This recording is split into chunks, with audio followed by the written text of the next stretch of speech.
Nongeye kubaha ikaze muri gahunda yacu dufatanyirizamo ibyigisho biyobora abakuze ku kwiga Bibiliya.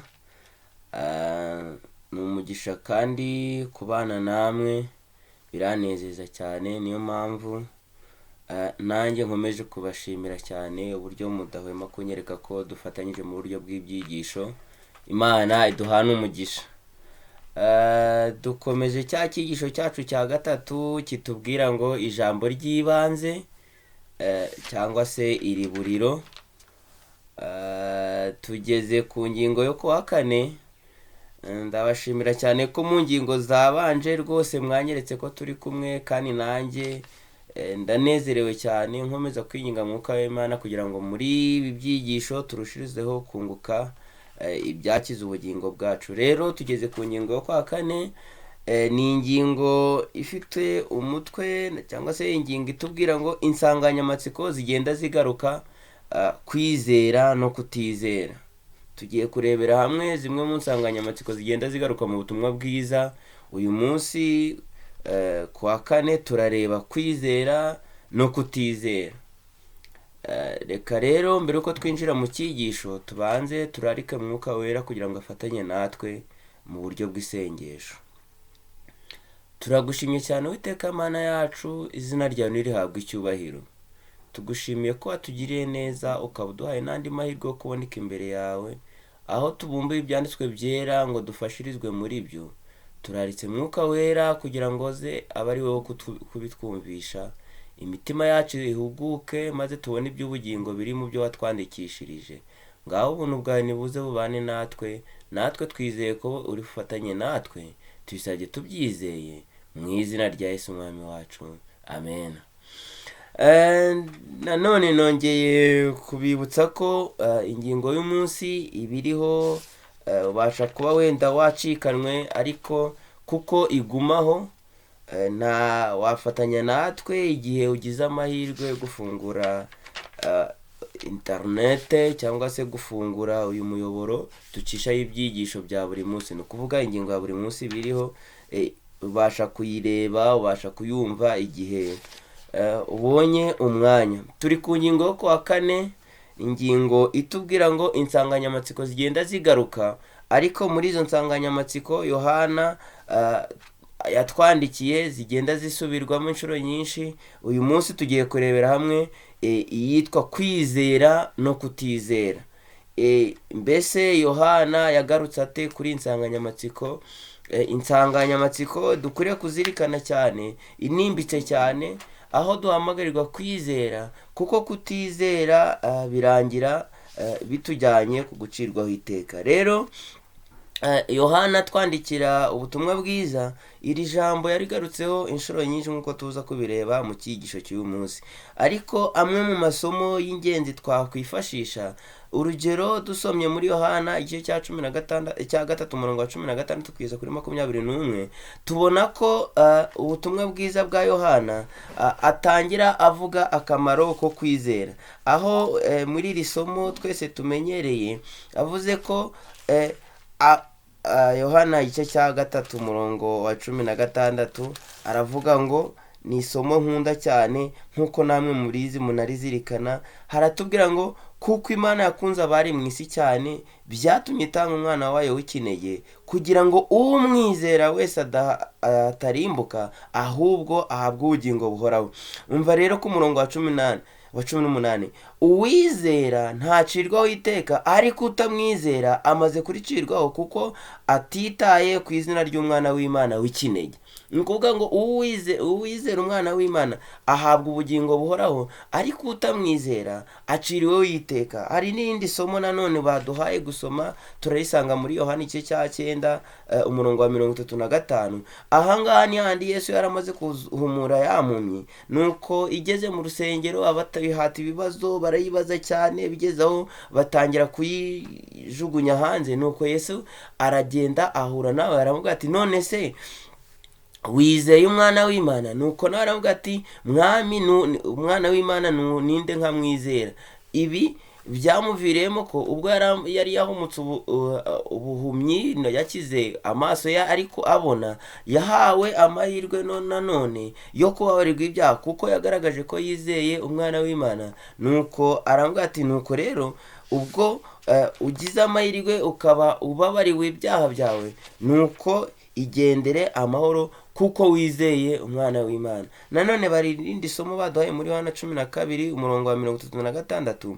Aha ni igihe abagira ikibazo kureba Yesu, nuko bumvise imirimo n'ibitangaza Yesu akora, Yesu arabimenya, arababwira ati umva rero, ni byiza ko mukwiriye kugenda hakiri ku manywa, kandi ugenda wabona ntabwo asitara, ariko ugenda nijoro kuko abatazi yajya abasha gusitara. Nuko rero uwizeye umwana w'Imana ntazagenda mu mwijima ukundi, ahubwo umucyo uzamurikira intambwe ze, nk'uko umunyazaburi nawe abishimangira akavuga ngo ijambo ryawe n'umucyo w'ibirenge byacu. Rero nitwizera umwana w'Imana, ibi byahamijwe na Yesaya igihe yavuze ngo ninde wizeye ibyo, natwe nitugaragaza kwizera tuzakizwa nako. Hano rero hari iyi nsanganyamatsiko yo kwizera no kutizera. Umwanditsi aragerageza kuyidusobanura, ariko nitwumva neza ihita irema amatsinda abiri. Ni ukuvuga hari itsinda ry'abizera n'abatizeye. Uko abizeye bibahesha ubugingo, mu gihe abatizeye baba bahisemo kwinangira, bityo bikabazanira umuvumo. Mu butumwa bwiza rero ko bwanditswe na Yohana, biragaragara ko abantu basa n'abigabanyijemo amatsinda abiri muri rusange. Ni ukuvuga hari itsinda ry'abizeye ko Yesu ari Mesiya, hakaba n'irindi tsinda ry'abandi bo bahitamo kutabikora cyangwa se bahitamo kutizera. Muri ayo matsinda yombi rero umwanditsi yagerageje kutwereka aho byigaragaza neza. Urugero, muri 11, ni ukuvuga abigishwa 11 babanye na Yesu bari bagize itsinda rya mbere, hakiyongeraho wenda Nikodemu wandi wagaragaje ko wasanze Yesu nijoro, tukabona na wa mugore wo kwiriba, ndetse na wa mugabo wavutse ari impumyi. Aba bagize itsinda ry'abagaragaje kwizera kandi byabaviriyemo guhabwa ubugingo bara. Muri indi tsinda rya kabiri twavuga ko harimo abafarisayo n'abatambyi bakuru, abantu babonye ibitangaza bikomeye Yesu yakoraga, nk'igihe yahazaga abantu 5,000, ndetse tukavugamo na wa mwigishwa umwe wundi wasigaye. Muribuka ko twavuze ko mu itsinda ry'abizera harimo 11, ariko hakaza n'undi mwigishwa witwa Yuda, uyu wabanye na Yesu ariko bikarangira amugambaniye. Rero iri ni irindi tsinda ry'abantu babonye Yesu bakabona no kugira neza kwe, ariko ntibigeze bamwizera. Rero muri ubwo buryo biratangaje kuba jambo cyangwa se kuba ijambo kwizera cyangwa imyizerere atari ryo ubutumwa bwiza bwa Yohana bukoresha, ahubwo warakoresha ijambo kwizera, aho kugira ngo akoreshe ukwizera arakoresha kwizera ubwako. Ibi bintu biratandukanye cyane. Mu gihe umuntu avuga kwizera nk'inshinga, ni igikorwa gishyirwa mu bikorwa, mu gihe ukoresheje izina we aba avuga igikorwa rusange. Rero mu butumwa bwiza bwa Yohana igihe atubwira kwizera, aratubwira nk'imico ishizwe mu bikorwa. Hano ijambo kwizera ryakoreshejwe inshuro zigera kuri 98 mu butumwa bwiza bwa Yohana. Bigaragara ko iyi yari insanganyamatsiko Yohana yagarutseho inshuro nyinshi. Ni nayo mpamvu murabyibuka no muri Yohana igice cya 12 ku murongo wa 32, aho uze ngo nuko nimanikwa hejuru yo mu isi nzireherezaho amahanga yose. Ariko ibi bintu mu kubireherezaho nuko bazizera uwabambwe, niho bazahabwa ubugingo buhoraho. Kandi akanabishimangira muri wa murongo twari twabonye mu cyiciro cyabanje, aho yavuze ngo abamweme bakizera. Muri Yohana igice cya mbere umurongo wa 12, abamwemeye ariko bakizera izina rye yabahaye ubushobozi bwo kuba abana b'Imana. Rero biragaragara ko mu gukoresha insanganyamatsiko akoresha inshinga yo kwizera mu mwanya w'izina, bishaka kwerekeza ku gisobanuro cy'ubukristo bushizwe mu bikorwa. Kwizera Yesu ni ikintu dukora kandi kikagaragarira uko tubaho, aho kugira ngo kibe amahame y'ibyo twizera. amahame y'ibyo twizera ni ibintu rusange, ariko igihe kwizera gushyizwe mu bikorwa guhinduka imico y'umuntu ku giti cye. nk'uko tubizi rero, iyo biza ko hari amahame y'ibyo twizera, aha tubona ko mu mahame aba ari rusange, abantu baba bivugisha amagambo, ariko ibi n'abadayimoni hano bari baduhaye isomo ryo muri Yakobo, aho n'abadayimoni uko kwizera bakugira, mu gihe twebwe duhamagarirwa kugira kwizera gushyizwe mu bikorwa. mu butumwa bwiza bwanditswe na Yohana rero harimo itandukaniro ry'ingenzi byo muri ya matsinda abiri twamaze kuvuga hejuru. Hari ayo matsinda araba ashingiye ku kuntu abantu bakiriye Yesu, ukuntu babanye nawe, ariko n'ukuntu bamwitwayeho. Mu itsinda rya mbere, abizera cyangwa abatizeye baba abizeye cyangwa se abakiriye Yesu bakamwizera bigaragazwa no kumufungurira umutima, ndetse n'igihe abacyaha. Ikigaragara, abafite kwizera ntago birengera, ahubwo n'igihe Kristo abacyaha baca bugufi bakugurura imitima yabo kugira ngo bumve icyo Yesu avuga. Aba babigaragarisha kumusanga, ntago bamuhunga. Ababera umucyo ubamurikira, maze kubwo kwizera no kumwemera no kumwiringira, ibi bituma bahinduka abana b'Imana. Mu gihe Yesu abagaragarije zaba ari intege nke zabo, baba bahuye bamusanze akabereka urugero, tubona nka Nikodemu, biragaragara ko igihe Yesu yamusangaga akamubwira uko akwiriye, inzira akwiriye kunyuramo, ntabwo atsimbarara, ahubwo aca bugufi, aribyo bigaragaza kugurura umutima. Maze rero muri ubwo buryo birangira abonye ubugingo buhoraho, kuko mu guca bugufi no kwiyoroshya, igihe Kristo yahuraga n'abanyantege nke, harimo nk'iri tsinda twabonye ry'abigishwa be, igihe yari amaze kubasobanurira iby'intege nke zabo, nuko bamaze kubisobanukirwa baca bugufi. Uko niko rero muri uko guca bugufi no kwizera no kugaragaza ko bizeye Mesiya, byabaheshaga amahirwe yo kuba abana b'Imana, ariko natwe bigenda kuri twe uyu munsi. Ibihabanye n'ibyo rero, ku rundi ruhande, abatizera nabo basanga Yesu, ariko batagamije kumwizera, batagendereye kumwizera, ahubwo umugambi wabo ari ukugira ngo bamurwanye.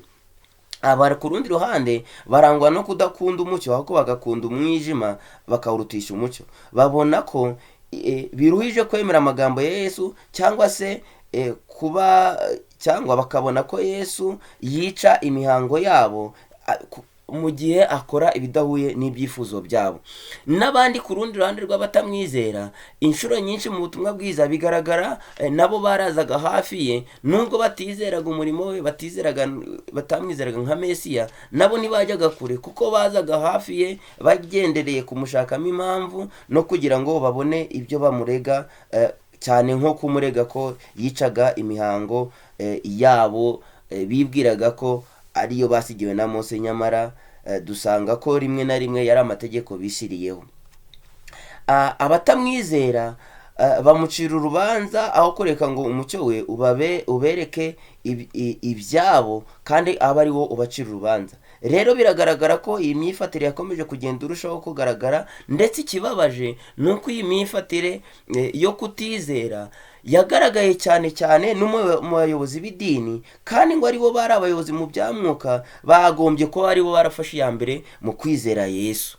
Mbega akaga n'ingorane muri iri tsinda rya kabiri ry'abatizera. Ikibabaje ni uko abataragize kwizera ni itsinda ry'abayobozi, ni itsinda ry'abahagarariye ibya mwuka, Bibiliya yakunze kwita ngo abafanditsi n'abafarisayo. Aba nibo bari bagombye kuba barafashe iya mbere mu kwemera no guhamya Mesiya ko yarakomotse ku Mana. Ikibabaje ni uko birangira ahubwo aribo babaye abagambanyi, aribo banze umucyo bagakunda umwijima, mu gihe Kristo yari yabakoreye, yari hagati muri we, yakoze ibimenyetso n'ibitangaza byerekana ko rwose yavuye ku Mana. Aka ni akaga gakomeye, natwe bibasha kutubaho, nk'uko tubonye ko ubutumwa bwiza butuma haboneka amatsinda abiri. Ni ukuvuga muri ya nsanganyamatsiko igaruka mu butumwa bwiza, hari itsinda ry'abizera, abagira kwizera bakizera Kristo nk'umwana w'Imana, kandi bikabashoboza kuba abana b'Imana kubwo kwizera. Hakaba n'irindi tsinda tubonye ry'abahitamo kutizera, maze bikarangira bizaniye gucirwaho iteka, bikarangira banze umukiza wabo, cyane cyane tubonye ko muri iri tsinda ntabwo rishingira ku bumenyi, nta nubwo rishingira ku mwanya w'icyubahiro dufite, kuko tubonye muri iri tsinda mu gihe cya Yesu abarigaragayemo ni abari abayobozi mu by'umwuka. Aka ni akaga n'ingorane, bari bazi byinshi ku butumwa bwa Mesiya, ariko birangira aho kugira ngo bamwemere, ahubwo niwe bafata iya mbere mu kumugambanira. Bikwiriye kutubera icyigisho kugira ngo natwe ubutumwa bwiza dukwiriye kubwakira kandi tukugurura imitima, kugira ngo Kristo akure mu mitima yacu kutizera, maze adushoboze kumwizera.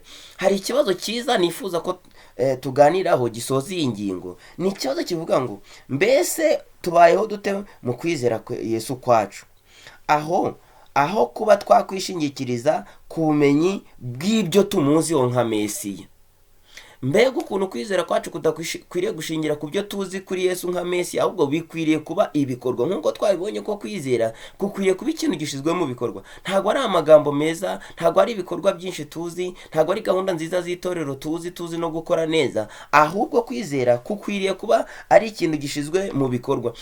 Baduhaye isomo rinadukebura, isomo dusanga muri Matayo igice cya 7 umurongo wa 21 kugeza kuri 23.